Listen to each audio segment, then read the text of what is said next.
అరవింద్,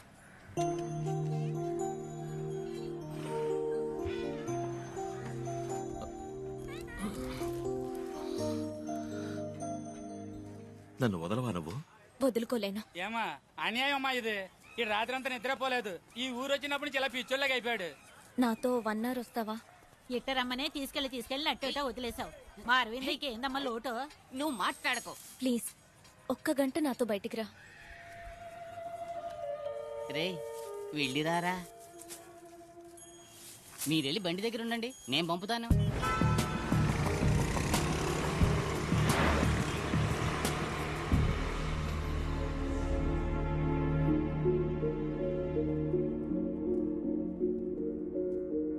నన్ను ఇక్కడికి ఎందుకు తీసుకొచ్చావు? రా చెప్తాను. ఇక్కడున్న ప్రతి వస్తువు వెనక ఒక కథ ఉంది. ఇప్పుడున్న మనం కాదు నిజమైన భారతీయులం. కొన్ని వేల సంవత్సరాలకు పూర్వం శౌర్యాన్ని, నాగరికతని ఈ లోకానికి నేర్పించారే, వాళ్లే నిజమైన భారతీయులు.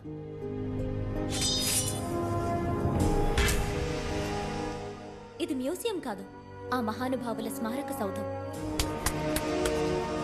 నేటి మన మోడర్న్ సైన్స్ కన్నా మన పూర్వీకులు అందించిన శాస్త్ర పరిజ్ఞానం 500 ఏళ్లు అడ్వాన్స్డ్ గా ఉందంటే నువ్వు నమ్మగలవా? స్పేస్ రీసెర్చ్ లో ఈనాటి సైంటిస్టులు 9 గ్రహాలు, వాటి పేర్లు టెలిస్కోప్ సాయంతో చెప్తున్నారు. కానీ కొన్ని వేల సంవత్సరాలకి పూర్వమే మన దేవాలయాల్లో నవగ్రహాలను ప్రతిష్ఠించి పూజించారు. ఎలా? భూమి యొక్క బరువెంతో 1600 సంవత్సరాల క్రితం ఆర్యభట్ట ఎలా చెప్పారంటావు? రేపు వర్షం పడుతుందంటారు, ఎండ కాస్తుంది. ఎండ కాస్తుందంటారు, వర్షం పడుతుంది. ఇది మోడర్న్ సైన్స్. కానీ 20 సంవత్సరాల తర్వాత వచ్చే పౌర్ణమి, అమావాస్యల్ని అరుగు మీద కూర్చుని పంచాంగం చూసి ఖచ్చితంగా చెప్తున్నారే, ఎలా చెప్తున్నారంటావు? అదే పూర్వీకుల సైన్స్.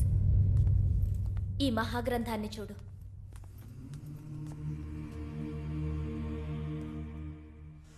ఈ గ్రంథానికి నాకు ఏ సంబంధం లేదు, కానీ నీకు ఈ గ్రంథానికి సంబంధం ఉంది. దీన్ని రచించింది ఎవరో చెప్పనా? The great master Bodhidharma. మన భారతీయుడు. ఆయన మరో బుద్ధుడని అంటారు ఓషో.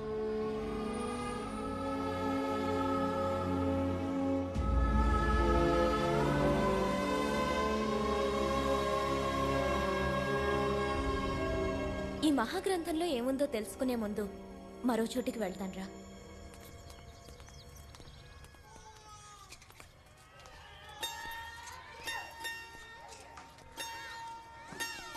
ఈ పిల్లల్ని చూడు, అందరికీ క్యాన్సర్. 6 ఏళ్ళు 7 ఏళ్ల వాళ్ళకి క్యాన్సర్. ఏం తప్పు చేశారని? సిగరెట్ తాగారా, లేక పాన్ పరాగ్ తిన్నారా? ఇంత చిన్న వయసులో వీళ్ళకి ఎందుకు ఈ వ్యాధి?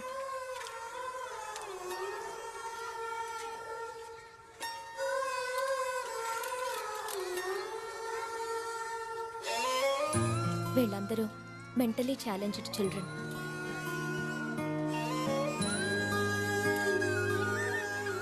పిల్లలందరూ సంతోషంగా స్కూల్కి వెళ్తున్నప్పుడు వీళ్ళు మాత్రం ప్రాణాలకు పోరాడుతున్నారే, దీనికి కారణం ఏమంటావు?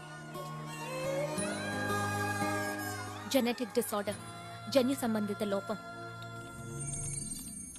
ఒక మనిషి డిఎన్ఏ ద్వారా అతని వ్యాధిని, సామర్థ్యాన్ని రెండూ మనం నిర్ణయించవచ్చు. మన ఒంట్లో ప్రతి సెల్లులోనూ ఈ డిఎన్ఏ ఉంటుంది. అర్థమయ్యేలా చెప్పాలంటే పారంపర్య వ్యాధి, పారంపర్య బుద్ధి, ఇవి రెండు డిఎన్ఏ మూలంగానే వస్తాయి. హార్ట్ అటాక్, మోకాళ్ళ నొప్పి, చక్కెర వ్యాధి, ఇప్పుడు చూసి నీ చిల్డ్రన్కి వచ్చిన వ్యాధి, వీటికి కారణం వంశపారంపర్య డిఎన్ఏలో ఉంటుంది. ఇలా వంశపారంపర్యంగా వచ్చే వ్యాధుల్ని, లోపాల్ని డిఎన్ఏలో కరెక్ట్ చేయగలమన్నదే నా రీసెర్చ్.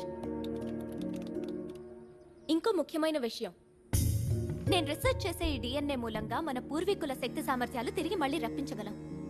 ఓ చిత్రకారుడు కావచ్చు, సమరయోధుడు కావచ్చు, వాళ్ల పారంపర్య డిఎన్ఏలో ఆ సామర్థ్యం ఇప్పటికీ ఉంటుంది.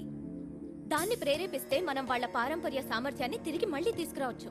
దీని గురించే బోధిధర్మ 1600 సంవత్సరాల క్రితం ఆ బుక్ లో రాశారు. డిఎన్ఏ రీసెర్చ్ కి సంబంధించి 1600 సంవత్సరాలకు ముందు రాసిన బుక్ లో ఉందా? వీళ్ళని దేవుళ్ళుగా, మహర్షులుగా మనం చూడడం మాని ఒక సైంటిస్ట్ గా చూడాలి. ఈ మధ్య 2 ఏళ్లకు ముందు ఒక రీసెర్చ్ ఆర్గనైజేషన్ బోధిధర్ముని పూడ్చిన చోటును తవ్వారు.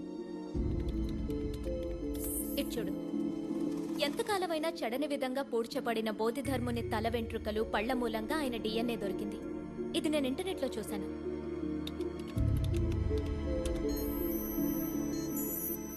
ఇది బోధిధర్ముని డిఎన్ఏ. బోధిధర్మ వంశానికి చెందిన వాళ్ళ మీ బంధువులు ఇప్పటికీ కాంచీపురం పరిసరాల్లో ఉన్నారని నేను తెలుసుకున్నాను. వాళ్ళ కోసం నేను బయలుదేరాను.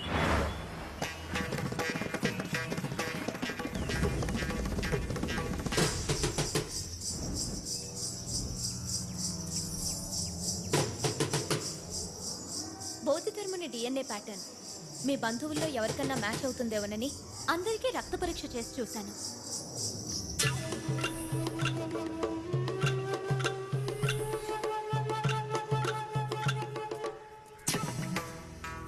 అప్పుడే మీ బాబాయ్ గారింటికి వెళ్ళాను.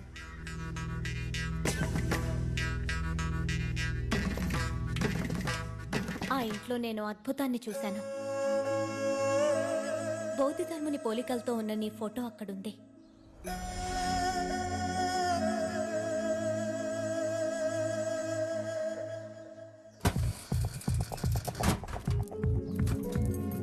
నువ్వు వాడిన ఓ పాత హెయిర్ బ్రష్ లో నీ తల వెంట్రుకలు చూసి ఆ బ్రష్ తీసుకున్నాను.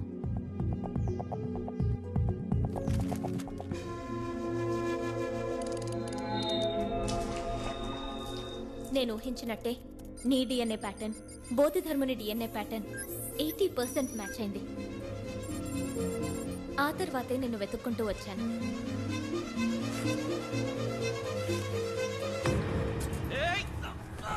సర్కస్లో నీకు దెబ్బ తగిలి హాస్పిటల్లో అడ్మిట్ అయినప్పుడు నా పరిశోధనకు అవసరమైన టెస్టులన్నీ అక్కడ డాక్టర్ ద్వారా చేయించాను. బోధిధర్ముని శక్తి సామర్థ్యాలు నీ డిఎన్ఏలో ఉన్నాయి. దీన్ని జెనెటిక్ మెమరీ అంటారు. ఆ మెమరీని ప్రేరేపించగలిగితే బోధిధర్ముని శక్తి సామర్థ్యాలు నీకొస్తాయి. ఎస్, 1600 సంవత్సరాల క్రితం జీవించిన బోధిధర్ముని అదే సామర్థ్యంతో తిరిగి రప్పించవచ్చు. కానీ ఆయన సామర్థ్యం ఇప్పుడు ఈ కాలానికి ఎలా యూస్ అవుతుంది? బోధిధర్మ ఎంతో గొప్ప వైద్యుడు. మన దేశంలో ఏ కొండలో చూసినా కొన్ని వేల రకాల వ్యాధుల్ని గుణపరిచే అపూర్వమైన మూలికలున్నాయి. ఆ వివరాల గ్రంథాలు విద్రోహుల దండయాత్రల్లో విధ్వంసమయ్యాయి. బోధిధర్మునికి ప్రతి ఆకు యొక్క ఉపయోగం, ప్రతి వేరు యొక్క ఉపయోగం తెలుసు. అది ఈ ప్రపంచానికి ఉపయోగపడాలి. ఇదంతా నువ్వు మనసు పెడితే సాధ్యపడుతుంది. ఇప్పుడు నన్ను ఏం చేయమంటావు?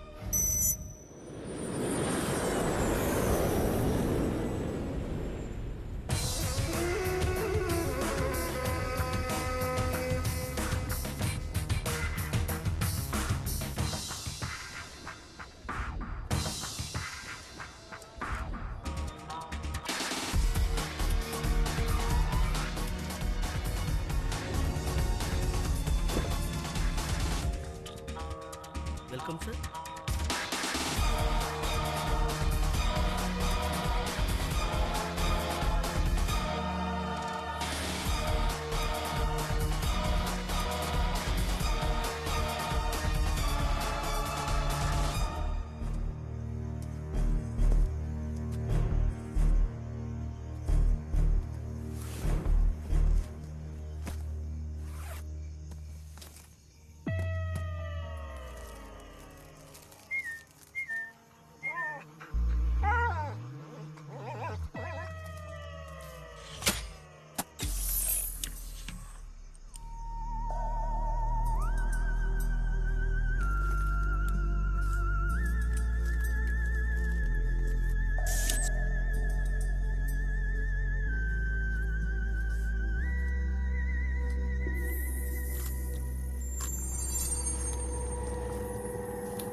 ఏం చేస్తున్నావు అక్కడ?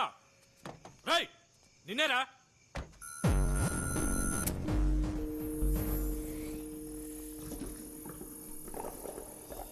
మనిషిని చూస్తుంటే గుర్కా వాళ్ళకు కూడా లేడే. రేయ్, ఎవరా నువ్వు? ఏం చేస్తున్నావు? గెటప్.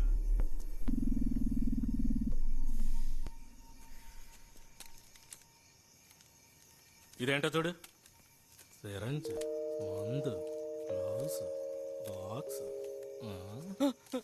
సార్, ఏంటి? అస్థిపంజరం కనపడుతుంది సార్. ఎవరా నువ్వు?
Operation Red has successfully started.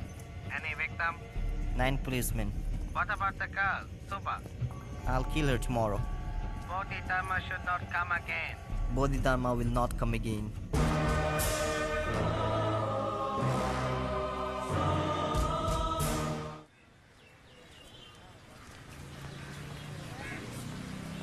Thanks Arvind, ఎందుకు? నా రీసెర్చ్ ఒప్పుకున్నందుకు. ఈరోజు జరగబోయే మీటింగ్ నా 3 ఏళ్ల కల. అదేంటి 3 ఏళ్ల లెక్క? 3 సంవత్సరాలకు ముందు నా రీసెర్చ్ మొదలెట్టాను. ఎన్నో రెఫరెన్సెస్తో థియరటికల్గా పూర్తి చేశాను. అమెరికా, చైనా, కెనడా దేశాలకు పంపించాను. కానీ ఎవ్వరూ రెస్పాండ్ అవ్వలేదు. అది ఇండియాలో చేయడం కుదరదా? కుదురుతుంది, కానీ బతికున్న మనుషుల మీద పరిశోధన చేయడానికి ఇక్కడ గవర్నమెంట్ పర్మిషన్ కావాలి. అందుకోసమే ఈ మీటింగ్. వచ్చే వాళ్ళందరూ పెద్ద సైంటిస్టులు.